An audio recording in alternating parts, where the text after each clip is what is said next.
Pessoal, vamos agora à resolução da lista de exercícios da aula 3. Nessa aula particularmente, né, eu deixei alguns exercícios aqui para a gente fazer. Não dá tempo de fazer todos, tá? Mas vou fazer a maioria deles pelo menos. Tá? No caso, eu separei os exercícios 6, 8 e 9 da lista. Tá? Peço para vocês que façam os outros exercícios, havendo algum problema ou alguma dúvida, né? Se está com dúvidas, fez certo, se não fez. Enfim, é só nos procurar que a gente vai dar o feedback para vocês. Começando pela parte teórica, tá?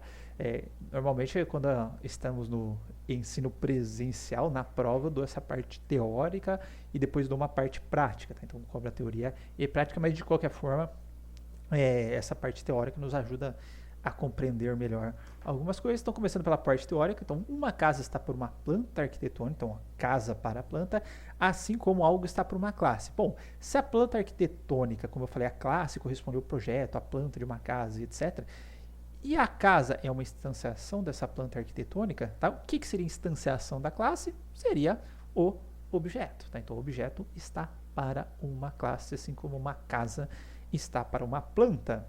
A palavra-chave é alguma coisa, é uma declaração de objeto. O que seria objeto?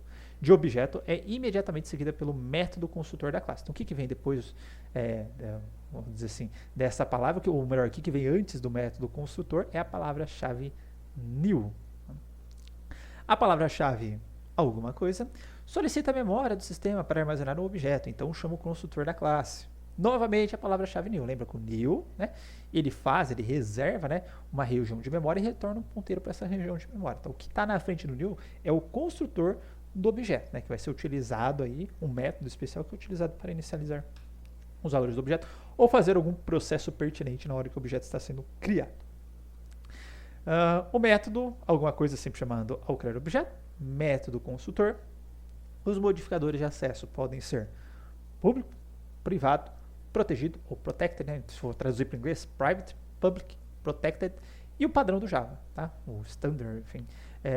O Java que é quando você não tem nenhum modificador, vai assumir aquele modificador padrão, que são classes dentro do mesmo pacote, ou métodos, né, dentro da mesma classe que podem acessar diretamente os atributos e outros métodos de uma classe. O modificador de acesso deixa visível os métodos e atributos apenas para a classe em que se encontram. É o privado, tá? O privado é o mais restrito, somente tem acesso a métodos e atributos dentro da própria classe que tem aqueles métodos e atributos, certo? Cada parâmetro de um método deve especificar um tipo e um identificador. Então, a hora que a gente está passando os parâmetros para o método, tipo, identificador, vírgula, tipo, identificador, vírgula, tipo, identificador. Obviamente, a vírgula vai ser usada se eu tiver mais de um parâmetro sendo passado. Para separar classes com funções semelhantes e organizar as classes de um aplicativo, pode-se fazer uso dos pacotes. Lembra que a analogia, não só analogia, né, mas na prática, pacotes e diretórios significam a mesma coisa. A gente usa o diretório para organizar arquivos que tenham ali um assunto, um tópico, ou tratam de coisas semelhantes. A mesma coisa a gente vai fazer com os pacotes para as classes. Classes que tratam de um mesmo tópico, assuntos, funcionalidades semelhantes. A gente vai organizar elas em pacotes. 2. Determine se as seguintes sentenças são verdadeiras ou falsas. Por convenção, o nome de método inicia com a primeira letra maiúscula.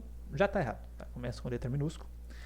Uma declaração import não é necessária quando uma classe em um pacote utiliza outra classe no mesmo pacote. Então, classes no mesmo pacote, eu não preciso importar as classes. Verdadeiro, conforme a gente viu.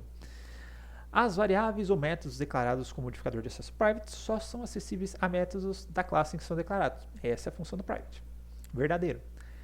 As variáveis declaradas no corpo de um método particular, ou seja, estou num método, declarei a variável dentro do método, são conhecidas como variáveis de instância e podem ser utilizadas em todos os métodos da classe. Não, declarou dentro do corpo do método, o escopo dela é apenas dentro do corpo do método. Tá? Não consigo utilizar uma variável declarada dentro do método em outros métodos da classe. Tá? E no caso, variáveis de instância são as variáveis criadas na hora que eu crio um objeto, ou seja, aquelas variáveis que eu defino ali como sendo os atributos dos objetos. Portanto, esta afirmação é falsa. O número de argumentos na chamada de método deve corresponder ao número de parâmetros da lista de parâmetros de declaração do método. Tá? É verdadeira Coloco uma pequena observação aqui, que mais para frente nós aprenderemos a declarar métodos com número de parâmetros variáveis, tá? Mas a priori, que a gente viu na aula de hoje, essa afirmação é verdadeira. O método modificador, o modificador de acesso public permite que os métodos e atributos com esse modificador possam ser acessados por classes do mesmo pacote. Não deixa de ser verdadeiro, tá? O public pode ser do mesmo pacote, pode ser de outro pacote, pode ser de qualquer lugar, tá?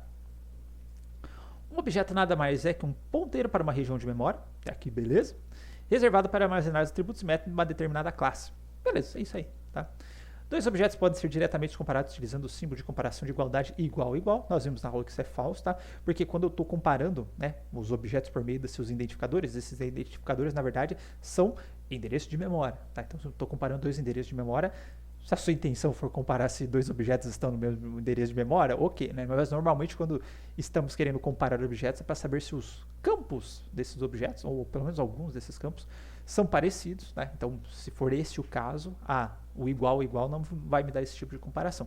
O que a gente faz? O que a gente fez, né? A gente implementa o método equals e dentro desse método equals eu especifico como que eu vou comparar os objetos, quais campos que eu vou utilizar para comparação, e esses campos obviamente têm que ser iguais em ambos os objetos, né? Para que eu considere dois objetos iguais. Atributos e classes serão tratados como public se não for especificado nenhum tipo de acesso. Não, é aquele modificador de acesso padrão, tá? Que ele é um pouco mais restrito que o public e que o protected, tá? Então, só dentro da mesma classe e dentro do mesmo pacote que eu consigo acessar, no caso, atributos ou métodos protegidos. Por padrão, classes que são compiladas no mesmo diretório são consideradas como sendo classes do mesmo pacote, beleza?